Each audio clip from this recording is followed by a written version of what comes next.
At my $985,000 housewarming, my sister grabbed my arm. "This house is perfect for my family," Mom added. "Pack your things." I hit play on the TV.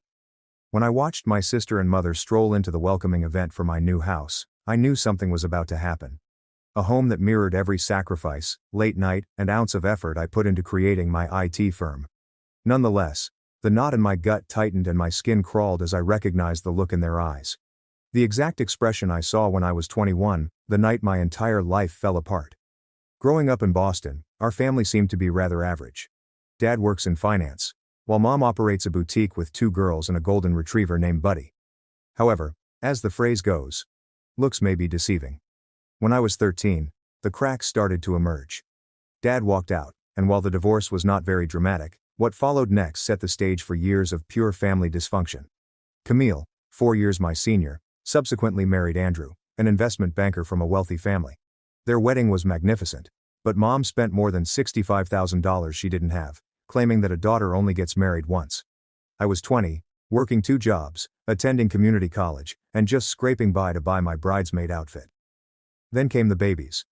Lucas, Madeline, and Noah. Camille's entitlement grew with each child, and Mom was always willing to assist them out, even if it cost me. "Your sister has 3 children to feed," Mom would say. "What do you need the additional money for? Books? Couldn't you just utilize the library?" Meanwhile, I was pushing myself to exhaustion. Scholarships were helpful, but without family support. I worked as a barista in the mornings, tutored in the afternoons, and data entry clerk on weekends. Sleep was a luxury I couldn't afford. Dad slipped into obscurity after relocating to Chicago and beginning a new family. Mom made it tough for him to communicate with me by failing to alert me when he phoned or accidentally deleting his messages. But I persevered. While Camille posted stunning family vacation photos, I worked up all night coding and researching. I graduated at the top of my class. Mom attended my high school graduation but departed early since Camille phoned. Lucas had a slight fever. I've never complained. I simply accepted this as my reality and became driven to achieve success on my own terms. I didn't need their approval. What I didn't foresee was how dramatically things would change on my 21st birthday. That night shaped everything that happened afterward, culminating in the battle 11 years later. My 21st birthday happened on a Tuesday. I remember because I was able to take the evening off, which was unusual. I wasn't anticipating a big celebration. Camille and Andrew were expecting their 3rd child and had the whole family's attention. Still, turning 21 seemed significant. I was legally an adult, had finished high school, and had won partial scholarships to 3 institutions. When I got home after tutoring, I found Mom and Camille at the kitchen table, preoccupied in spreadsheets. They hardly glanced up. Leftover lasagna in the refrigerator. "If you're hungry," Mom said, her gaze riveted on the papers. I heated up a dish and joined them, fascinated. "What are you working on?" Mom inquired, looking up. "Just sorting out some financial issues. Camille and Andrew need a bigger house now that Noah is on his way." I nodded, used to similar conversations. But through me. "Why do you have my college suddenly a shutter paperwork?" Camille sighed heavily. "We might as well tell her, Mom." Mom straightened the papers and gave me that familiar look that normally precedes a family sacrifice. "Evelyn, we need to discuss your college plans," my mother informed me, Camille expecting again. "They truly need a 4-bedroom home. Andrew's bonus was not as high as they had anticipated this year, and they are a little strained." I sat patiently, knowing precisely where this was going. "The point is," Camille explains, "we have calculated everything. Even with Andrew's salary and Mom's assistance with the down payment, we are still short." "Short for what?" I queried, even though I was already aware. "We need to use your college fund," Mom explained. "Honestly, it's not like you don't already have scholarships. And community college is completely legitimate. You can transfer to a university later when things are less stressful for the family. My college fund, which Dad had begun before the divorce, and Mom's promised money for my education remained unaffected. I was counting on this cash to fill the gap created by scholarships. "But that is my money," I responded softly. Camille rolled her eyes. "Dad set it aside for my education." "Don't be selfish, Evelyn. We're talking about a house for your niece and nephew. Where should they sleep? Should Noah just live in a closet because you want to attend a prestigious university?" "That's not what I'm saying," I protested. "But I've worked so hard for this. I maintained a 3.9 GPA despite working numerous jobs. These scholarships will not cover everything.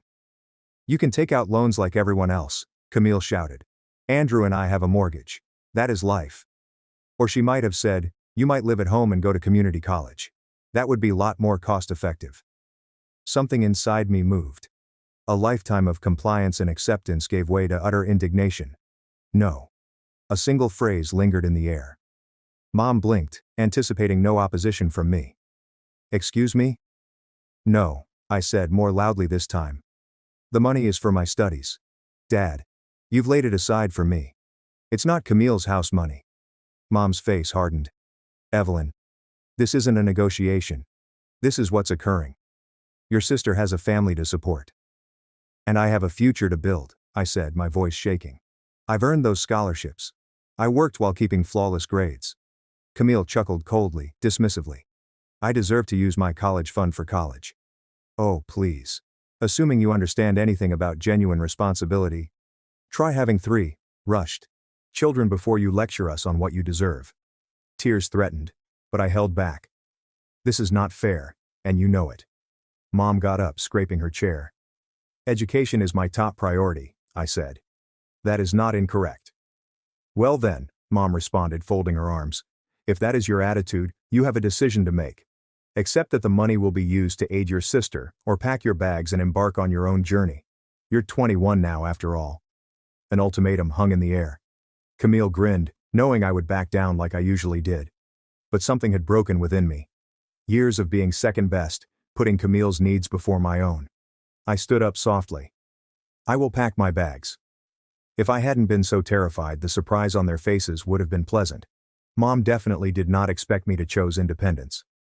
Do not be so dramatic, Camille mocked. Where would you even go? I didn't answer. I walked into my bedroom and got out my largest bag. I packed my clothes, toiletries, laptop, and important papers methodically. Family photos hung on the walls. They didn't feel like mine anymore. Mom came at my doorway as I zipped the suitcase closed. You're being foolish. Sleep on it. And we will debate it logically in the morning. There is nothing to discuss, I murmured, taken aback by my own calm. You have stated your stance clearly. I'm making mine clear too. I pushed my luggage past her, grabbed my bag from the rack at the front door, and went outside into the darkness. Nobody called after me. Nobody attempted to stop me.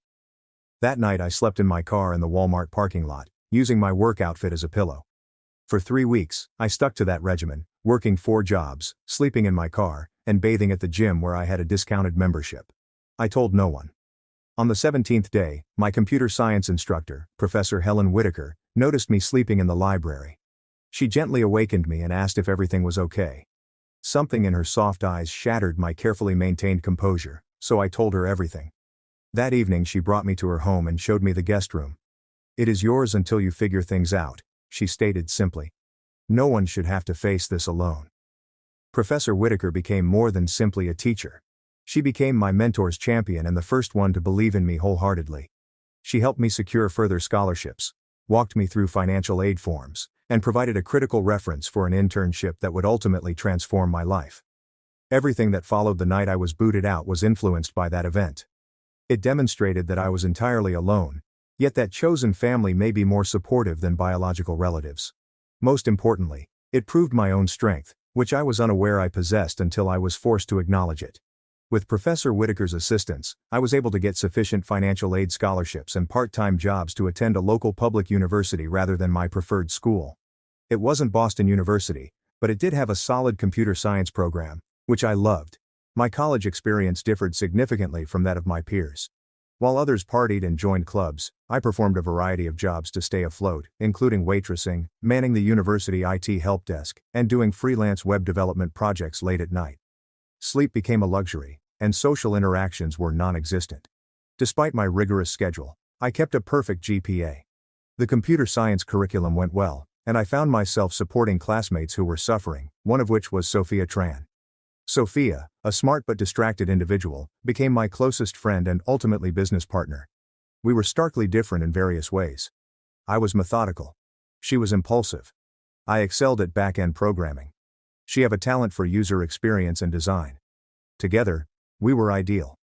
During our junior year we began discussing creating a money management software for young adults.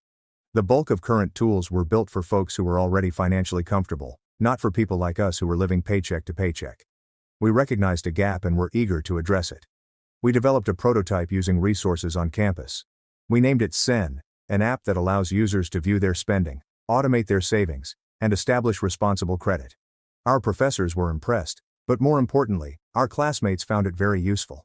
After college, Sophia and I had to choose between steady corporate positions and pursuing our entrepreneurial goals. The safe choice sounded enticing, especially given my financial situation. However, I recalled Professor Whitaker's comments. Sometimes the riskiest road yields the biggest benefits. To save money, we took a gamble and moved into a small roach-infested flat. We dedicated ourselves completely to SEN. I programmed while eating ramen. Sophia worked on user interfaces until dawn. We attended every networking event, pitch competition, and startup program we could find. 7 months of rejections followed. Investors felt we were too young, inexperienced, or targeted the incorrect demographics. College students do not care about financial planning, one venture entrepreneur commented dismissively. But we persisted. We had a breakthrough when we obtained a small business grant, allowing us to recruit our first employee, a marketing specialist who helped us refine our messaging. We made a modest modification, concentrating on recent graduates with student debt rather than current students. The app gained traction gradually and then dramatically. We were featured on a tech blog. A financial influencer with millions of followers promoted SEN, and our user base grew from thousands to hundreds of thousands. Throughout the procedure, I had occasional ideas of contacting my family. I'd had virtually little interaction since that night. Mom called 4 months after I left, not to apologize, but to let me know that they had spent my college fund on Camille's down payment.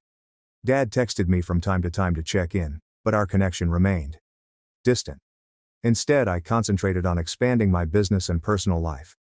Years passed in a frenzy of code meetings and ultimate success. Sophia and I moved from our modest accommodation to a respectable workplace. We hired extra developers, customer service representatives, and marketing professionals. SEN expanded into a full financial platform. 6 years after our founding, we got an acquisition offer from one of the country's leading financial technology companies. The sum was overwhelming enough to make Sophia and I rich several times over. We eventually reached an agreement after weeks of talks. I was 31 years old and suddenly wealthy than I had imagined imaginable. The concerned 21-year-old sleeping in her car looked to be a different person. Financial security gave people the freedom to make rational judgments rather than rash ones. I invested the most of my windfall, donated to scholarships for first-generation college students, and ultimately allowed myself to explore creating a real house, rather than just a place to sleep between work shifts. After months of searching, I found it. A magnificent craftsman-style home in an upscale neighborhood. At $985,000, it was a significant investment, but it was well within my budget. The 4-bedroom home has character and charm, with hardwood floors, wide windows, a wraparound porch, and a spacious lawn. It required work, but I saw its promise straight immediately. As I signed the closing paperwork, I thought about the irony. My education fund was spent 11 years ago to assist Camille purchase a larger home. I was now able to purchase a property for around $1 million by my own efforts. During the renovation, I received an unexpected message from my father. He saw the news of SEN's takeover online and wanted to congratulate me. Our conversation was uncomfortable, yet it offered new opportunities. He indicated that he had lost track of me after I left and was too ashamed to look further for me. He got divorced again and returned to Boston. Would I consider meeting for coffee? That coffee encounter was heated yet healing. Dad apologized for being absent during my difficult years. He admitted he was aware of the college fund situation but felt unable to act. I did not forgive him immediately away, but I admired his candor. We agreed to work on gradually re-establishing our relationship. During our conversation, he confessed that Camille and Andrew were having financial issues again. Apparently they had to downsize once Andrew's firm was reorganized. Mom continued to support them in every way she could. "They don't know about your success," Dad said. "I have not told them." I nodded, unsure how I felt about it. Part of me wanted them to know how successful I was despite their lack of support. Another half wanted that my successes be kept private. As my house renovations neared completion, I organized a housewarming party. After much thinking, I added my family to the guest list. Sophia feared that I was setting myself up for disappointment. But I thought it was time to close that chapter of my life, one way or another. I sent official invites to Dad, Mom, Camille, and Andrew. Dad responded quickly with acceptance. Mom called, surprised yet pleased. Qley texted, "I look forward to seeing how you're doing. We will be there." The stage was set for a reunion. I never anticipated something so dramatic. The morning of my housewarming celebration was bright and beautiful. Despite staying up late to finish the house, I got up early. Each room was excellent. The living room with its comfortable sectional and built-in bookshelves, the gourmet kitchen with marble countertops and professional-grade appliances, the dining room that can seat up to 10 people, and 4 beautifully appointed bedrooms upstairs, including a master suite with a balcony that overlooks the backyard. Sophia came about 10:30, filled with champagne and decorations. "Are you certain you want to go through with this?" she queried while arranging flowers. "It is not too late to uninvite them." "I need closure," I responded, my stomach twisting at the thought of seeing my mother and sister again. "Besides, these are just 3 out of 28 visitors. If things become difficult, we will have plenty of buffers." The caterers arrived at lunchtime and set up stations on the first floor. By 3:30, everything was ready. Food, beverages, music, and my nerves were frazzled. My colleagues in technology arrived first, followed by neighbors. Professor Helen Whitaker arrived with her husband, embraced me heartily and whispered her pride. Friends from college, industry acquaintances, and my financial advisor round out the early visitors. At 5 o'clock the doorbell rang again. I opened it to see my father standing awkwardly on the porch with a present bag. "Dad," I said, the words still sounding strange. "Evelyn," he continued, glancing at the home behind me. "This is impressive." I invited him in, gave him a brief tour, and introduced him to several of our visitors. He seemed genuinely pleased to see how well I was doing, albeit a bit out of place among the affluent professionals that filled my house. "Your mother and sister should be here soon," he stated. "They were going to get together." I nodded and refilled my water glass to hide my concern. "So, how are they?" Dad hesitated. "Managing Andrew's work position has been difficult for them. They sold their home last year and moved into a townhouse. Your mother, Elaine, is very helpful with the kids." Before I could respond, Sophia arrived at my elbow. "More guests are arriving," she added. "Including, I believe, your mother and sister." I took a deep breath and approached the front door. There they stood, Elaine, scarcely aged after 11 years, and Qley, still attractive but with stress lines around her eyes. Behind them stood Andrew, who seemed much older and more weathered than I recalled, and their 3 children, Lucas, a teenager, Madeline, a preteen, and Noah, approximately 10 years old. "Evelyn," Mom said, her tone hesitant. "Thank you for inviting us." "Welcome," I responded, stepping back to allow them in. "Please come in." The children lingered back meekly, clearly told to be on their best behavior. I smiled at them. I hardly knew these nieces and nephews. "There is a game room upstairs if you get bored," I informed them. "Second door on the right." This broke the ice a little. Lucas asked whether I had a game system, and once I responded yes, the kids headed upstairs. After a short thank you, Andrew commented, "Beautiful home." He looked about with professional curiosity. "The architectural details are impressive." "Thank you," I said. "The renovation took 7 months, but it was worth it." Qley lifted her eyes. "You must have had quite a team working on it." "I did," I said without more elaboration. "Would you want a tour?" As I led them around the home, Qley's manner became more calculating. She ran her fingers over the marble surfaces, looked into closets, and remarked on the wonderful play area in the rear. Mom followed more quietly, occasionally commenting on the decor or inquiring about a detail. "This must have been quite an investment," she eventually said as we walked inside the main bedroom. "It was," I said, "but I have been fortunate in my career." "What exactly are you doing right now?" Qley asked, sitting uninvited on the side of my bed. Dad mentioned something about an app. I told them a truncated version of my success story, and their expressions changed from polite inquiry to surprise. "Did you sell your firm for millions?" Qley inquired, her voice louder than normal. "We did," I answered. The timing was right. The tour moved downstairs where more guests had arrived. I presented my family to Sophia, Professor Helen Whitaker, and colleagues and friends who were familiar with my story. Throughout the introductions I noticed Mom and Qley gathering in corners, speaking furiously. Andrew looked detached from their conversations, instead chatting with my tech industry contacts. 1 hour into the party, I clinked my glass to draw everyone's attention. "Thank you for coming to celebrate this new chapter with me. This house signifies more than simply a place to live. It is a milestone that I previously thought was unreachable. I am grateful to everyone who helped me along the road." As I ended my brief remark, Qley approached. As Evelyn's sister, I would like to say something too. Her voice had the confident tone I remembered from childhood, the sound that usually preceded her achieving precisely what she wanted. Family is everything, she said, placing her palm on my arm. And seeing Evelyn's beautiful home today has made me realize how perfect this would be for our family. The visitors exchanged perplexing whispers. What Camille means, Mom said quietly, is that we are very proud of Evelyn for creating a space where family can gather. No, Camille exclaimed, tightening her grip on my arm. I mean, this house would be ideal for my family. With Andrew's career position and the kids requiring decent schools, we've been hunting for just this type of house in exactly this neighborhood. The room became quiet. Even the caterer had stopped moving. Camille, Andrew said, his face burning. This is not the time or place. It is exactly the right time, she informed us. Evelyn has always wanted to aid her family. She is unmarried, without children, and certainly doing well financially. This 4-bedroom house is wasted on one person when we have 3 growing children who need space and stability. Mom gave a sympathetic nod. I stood motionless, not believing what I was hearing. After 11 years of no communication since seizing my college fund, they were now requesting, nay expecting, that I give them my home. Evelyn, Mom said, her voice taking on that authoritative tone I knew all too well. You need to gather your belongings and locate a smaller place. A downtown condo would be much more suitable for your lifestyle, and it would mean the world to your sister's family. Camille was already pacing the living room, pointing out the changes they intended to make. Lucas could have the bedroom with the bay window. Madeline would love the purple room, and Noah would have plenty of room for his toys in the smallest bedroom. Mom joined in.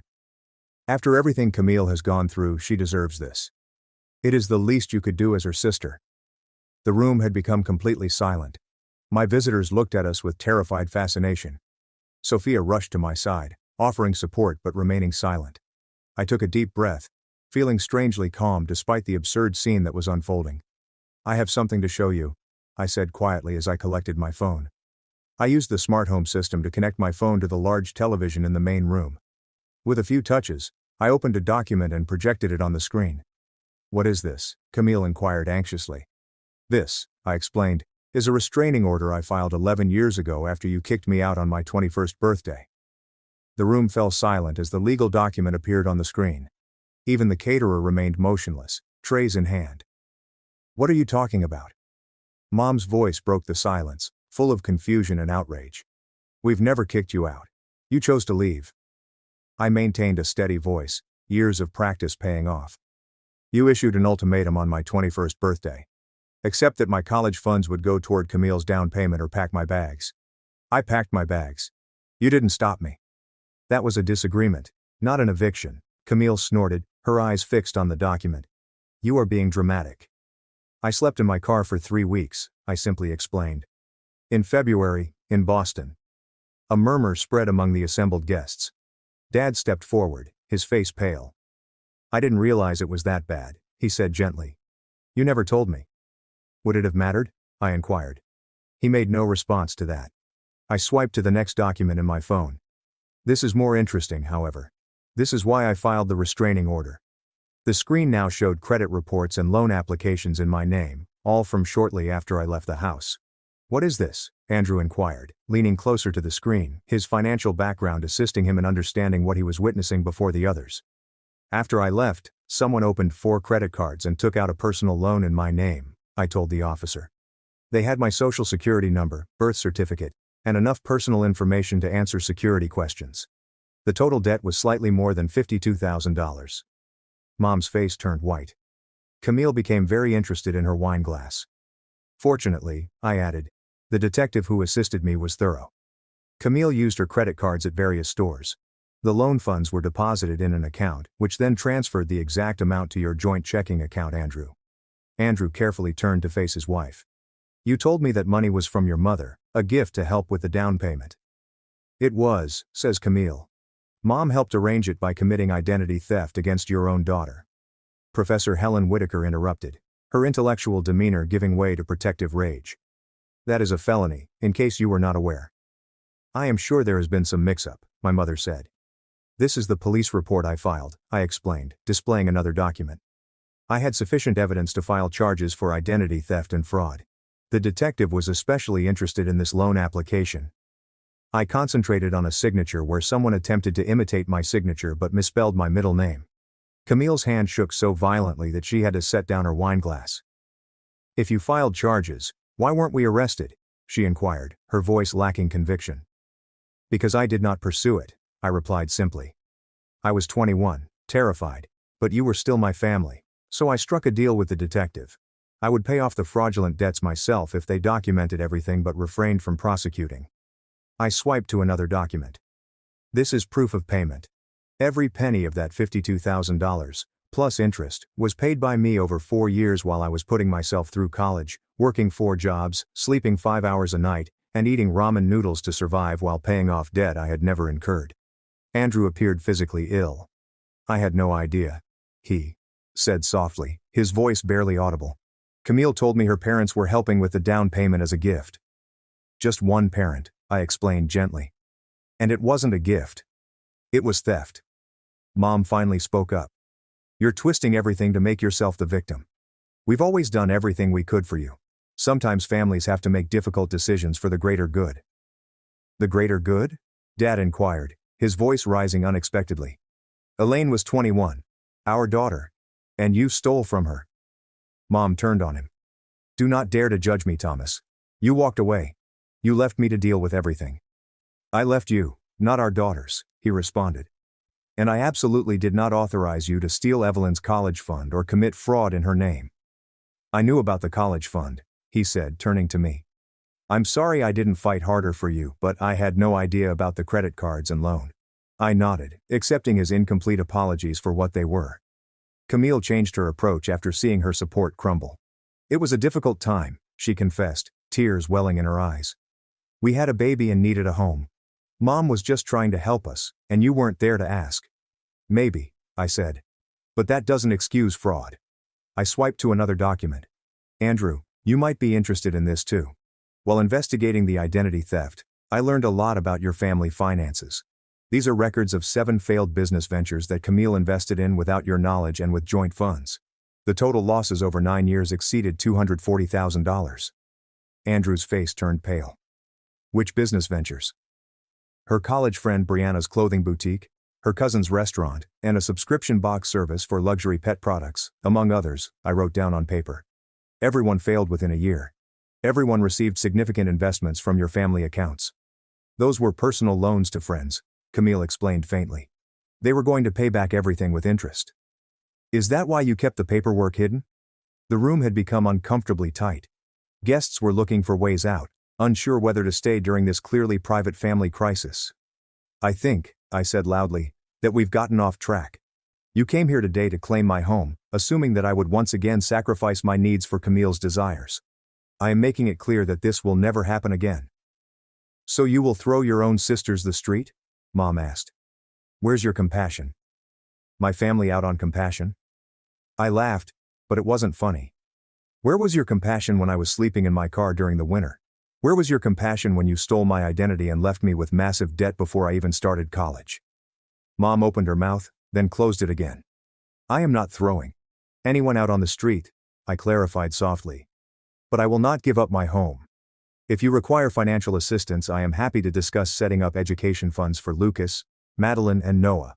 They are innocent in all of this, and I want to know my nieces and nephews." "We do not need your charity," Camille snapped, despite Andrew's expression indicating otherwise. "It is not charity," I answered. "It's the right way to help family," Mom said, grabbing her purse. "I believe we have heard enough. Camille, children, we're leaving." I reminded her that the children were upstairs playing video games. "And I think Andrew might want to stay." Andrew nodded slowly. "I need to understand exactly what has been happening with our finances," my husband said. "Kids will be fine for a while longer." "Fine," my mother responded. "Camille, let us go." Sophia took a step closer to the door. "I believe that is best. This is supposed to be a celebration of Evelyn's new home, not a place to commit property theft." Mom's face turned crimson red. "How dare you? This is a family matter." "Yes," Sophia said. "Evelyn's chosen family is here to support her. Before you return, you should consider what real family support looks like." After they left, the party gradually regained momentum, though discussions naturally focused on the dramatic incident. Andrew remained in the corner, speaking quietly with my financial advisor and checking his phone for Camille's texts. Later, as the guests were leaving, he approached me and formally said, "I owe you an apology. I had no idea about identity theft or investments. I knew about the college fund, but Camille informed me that you had agreed to it. Would it have mattered if you knew the truth?" I questioned. He considered it. "I'd like to think so, but the truth is that I was different back then. Success and money were all that mattered." He looked around the room. "Looking at what you have built on your own, I realized how misguided my priorities have been." "What will you do now?" I inquired. "Have a very difficult conversation with my wife," he said solemnly. "And probably contact a divorce attorney. The financial deceptions are too significant to ignore." I felt an unexpected pang of sadness for my sister. Despite her imperfections, I never wished her marriage to end. "I meant what I said about education funds for the children," I told him. "Regardless of what happens between you and Camille," he nodded graciously. "They would like to know their aunt, especially Lucas. He is interested in programming." After Andrew left to pick up the children, Sophia and I started cleaning up. "Well," she began, tossing glasses into the dishwasher, "that was the most dramatic housewarming I have ever attended." I laughed and felt lighter than I had in years. Not exactly the closure I expected, but closure nonetheless. "Do you think they will try to contact you again?" Sophia inquired. "Mom and Camille. Eventually when they need something," I shut the dishwasher and straightened up. "But next time I will be prepared. No more doormat, Evelyn." As the final guest left and silence descended over my new home, I wandered through each room, admiring what I had created. Not only was it a physical structure, but it also represented a life achieved through dedication, hard work, and the confidence to stand up for myself when it counted most. The days after the housewarming were unexpectedly tranquil. I expected Mom and Camille to torment me with angry phone calls, manipulative texts, and possibly even unannounced visits. Instead, quiet. Andrew phoned me and asked to meet at a coffee shop near his office. "Camille moved in with your mother," he told me over lattes 4 days after the party. "She took the kids for now, but we have agreed to equal custody while we sort things out." "I am sorry about your marriage," I stated truthfully. He shrugged, appearing fatigued and relieved. "After what came to light at your party, I started digging deeper into our finances. It is worse than you know. We are not just struggling. We are nearly bankrupt." "How is that possible? You had a good position at the investment firm," had he reiterated. "I was let go 7 months ago, downsizing. I have been working as a financial consultant since then, but making about a third of my previous salary." Meanwhile, Camille continued spending as though nothing had changed. He pushed the folder across the table. "These are statements from accounts I did not even know existed. Credit cards maxed out. Loans I never signed for. Second mortgages on the house before we sold it." While reviewing the records, I experienced a sense of déjà vu. "She did to you what she and Mom did to me?" I inquired. "Except on a much larger scale," he agreed grimly. "We are talking hundreds of thousands in debt." "What will you do?" "Bankruptcy seems inevitable," he admitted. I nodded in understanding. "My offer for education funds still stands. I can set up accounts that can only be used for educational expenses." "That would mean everything," he remarked with sincere gratitude in his voice. "And maybe would you consider spending time with them occasionally? They need stable adults in their lives right now." That conversation signaled the beginning of a new chapter for myself, Andrew, and the children.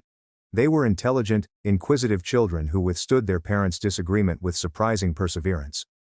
Around 3 weeks after the housewarming, Dad invited me to supper.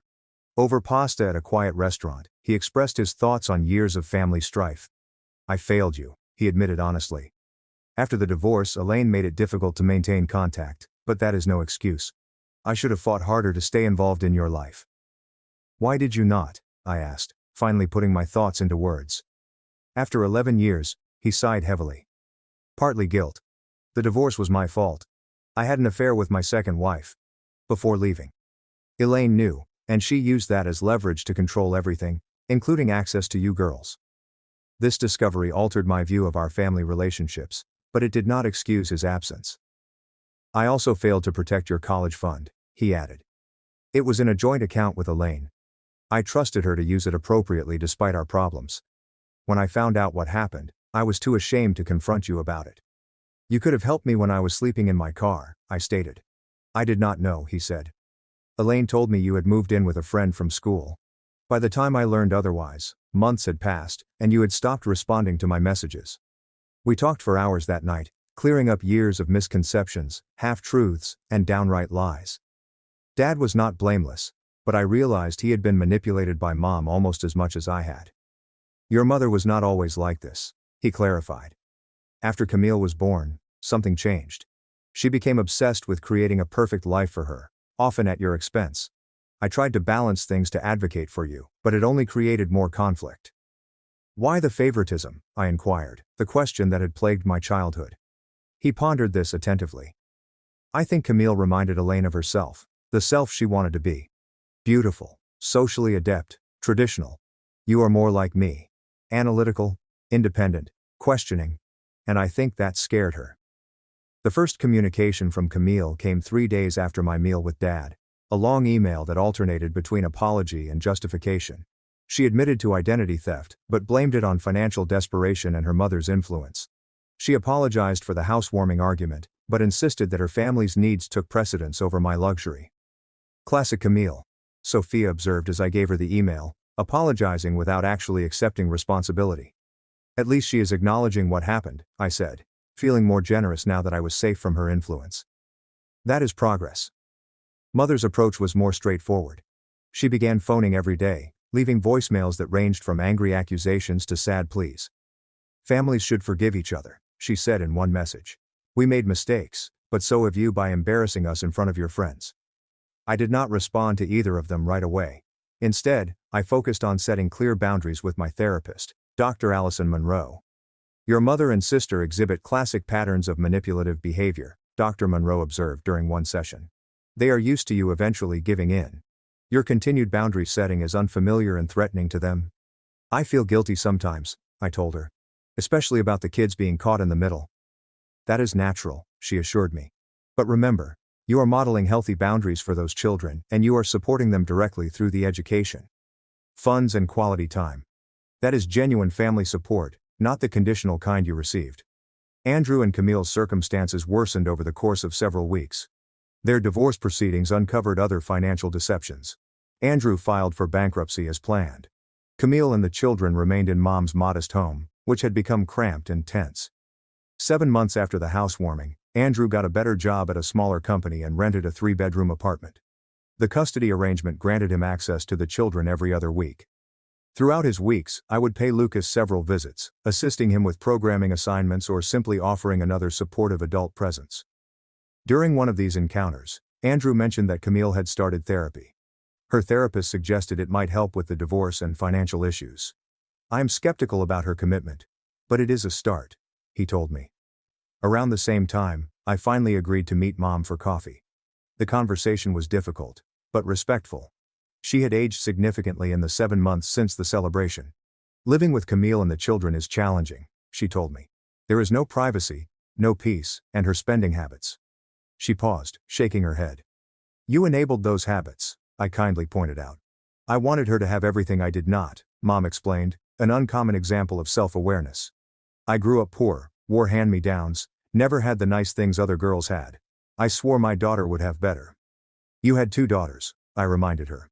She had the decency to appear embarrassed. I understand. I convinced myself you were stronger, more independent, that you did not need the same support. It was not a complete apology, but it was the closest I had ever gotten.